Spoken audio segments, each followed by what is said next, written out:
life. Why does it happen? Why do we exist? People tell me that we are here to look after the world. And yet, when I look around, when I check my emails or look at the news, all I see is death and destruction. Sure, there's the odd happy story, but that's just there to distract you from the horror of the world we are living in. It's like I'm standing in a room that has been painted a bright, happy white to cover up the fact that it is covered in mould and rotten. We all live with the light on to convince ourselves that we are happy. But every now and then, you have to turn off the light and let the stench hit you. That's always been a problem for me.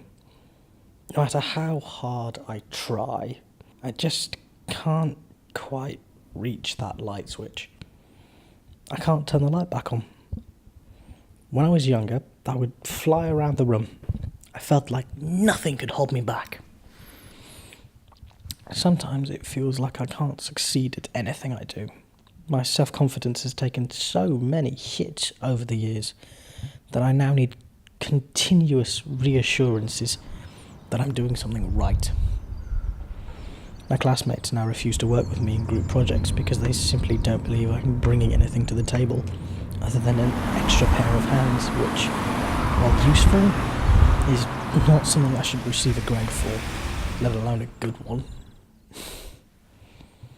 The worst thing about having that discussion was the fact that I couldn't argue with anything they were saying. In all our previous projects, I had never shown them anything to suggest that I would be anything more than a useless burden who dragged down not only them, but their grades as well. I only have one physical scar from an accident as a child, but emotionally it feels like I'm covered in them. My best friend and I have nicknames for each other. I call him Jackson J. Hinton because of the comic books he likes and how hard he works. He calls me Farhan Far Sadiq because he says I'm far from sane. I don't blame him for it, really.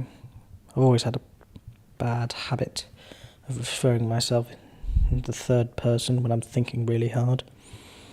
I've also been known to talk to myself out loud on occasion too. Sometimes I'll even have a full conversation with someone, only to realise at the end of it that they were never actually a part of it. It still hurts though, when you realise that almost everyone you know thinks you're either crazy or an absolute idiot. Since starting high school, I've applied for counselling on 3 separate occasions. However, at the time of filming this documentary, on the 7th of the 2nd, 2017, I have yet to receive a single session